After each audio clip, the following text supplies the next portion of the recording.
It's Madame Martin. You guys sent me some awesome pictures on Dojo of what you want to be when you grow up, and I loved seeing every single one of them. You can always send me stuff if you want to. I don't have any more books in French, unfortunately, except for the ones I'm going to do for next week's lessons. But thank goodness Madame is having a baby, because Madame has lots of books now at her house that I can read. So it's in English, but I thought that because you guys gave me such awesome pictures, I could give you a bedtime story. So I found The Tiny Seed by Eric Carle.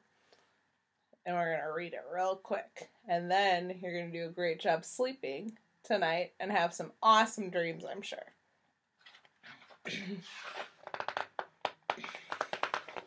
All right.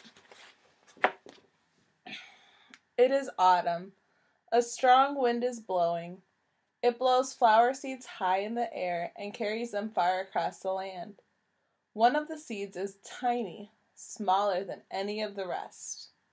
Will it be able to keep up with the others? And where are they going? One of the seeds flies higher than the others. Up, up it goes. It flies too high, and the sun's hot rays burn it up. But the tiny seed sails on with the others.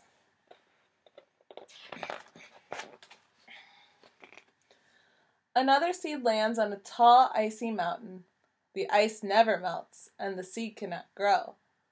The rest of the seeds fly on, but the tiny seed does not go as fast as the others.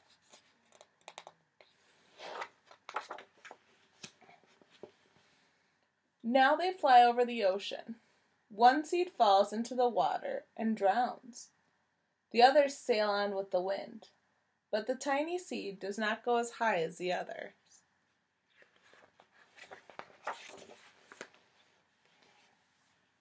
One seed drifts onto the desert. It is hot and dry, and the seed cannot grow. Now the tiny seed is flying very low, but the wind pushes it with the others.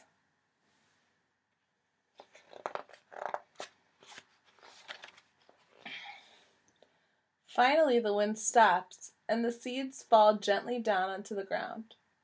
A bird comes by and eats one seed. The tiny seed is not eaten. It is so small that the bird does not see it. Now it is winter. After their long trip, the seeds settle down. They look just as if they're going to sleep in the earth. Snow falls and covers them like a soft white blanket. A hungry mouse that also lives in the ground eats a seed for his lunch. But the tiny seed lies very still, and the mouse does not see it. Now it is spring. After a few months, the snow has melted. It is really spring. Birds fly by. The sun shines. Rain falls. The seeds grow so round and full they start to burst open a little. Now they're not seeds anymore. They are plants. First they send roots down into the earth. Then their little stems and leaves begin to grow up towards the sun and air. There is another plant that grows much faster than the new little plants. It is a big, fat weed. And it takes all the sunlight and rain away from the small new plants. And that little plant dies. The tiny seed hasn't begun to grow yet. It will be too late. Hurry! But finally, it too starts to grow into a plant.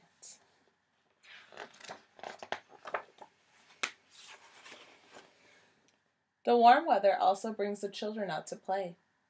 They have been waiting for the sun in springtime too. One child doesn't see the plants as he runs along, and he breaks one. Now it cannot grow anymore.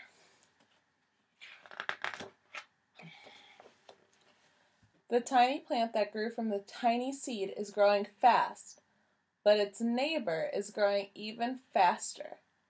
Before the tiny plant has 3 leaves, the other plant has 7. And look at that! A bud! And now even a flower!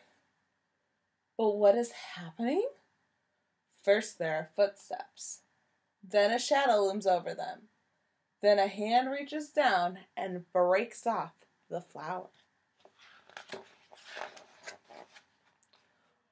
A boy has picked the flower to give to a friend.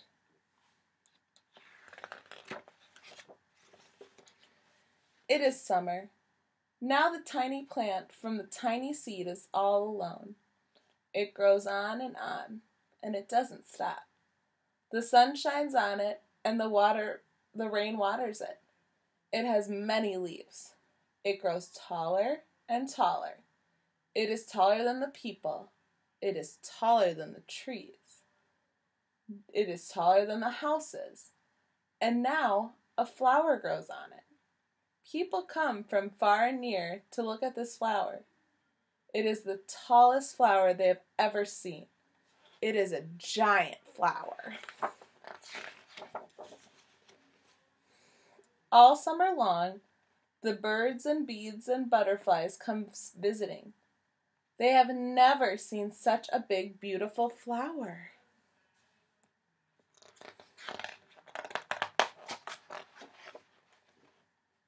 Now it is autumn again. The days grow shorter, the nights grow cooler, and the wind carries yellow and red leaves past the flowers. Some petals drop from the giant flower, and they sail along with the bright leaves over the land and down onto the ground.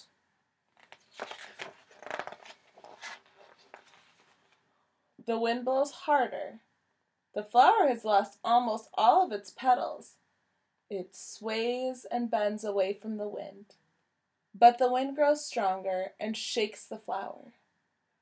Once more, the wind shakes the flower, and this time, the flowered seeds pod opens. Out comes many tiny seeds that quickly sail far away on the wind.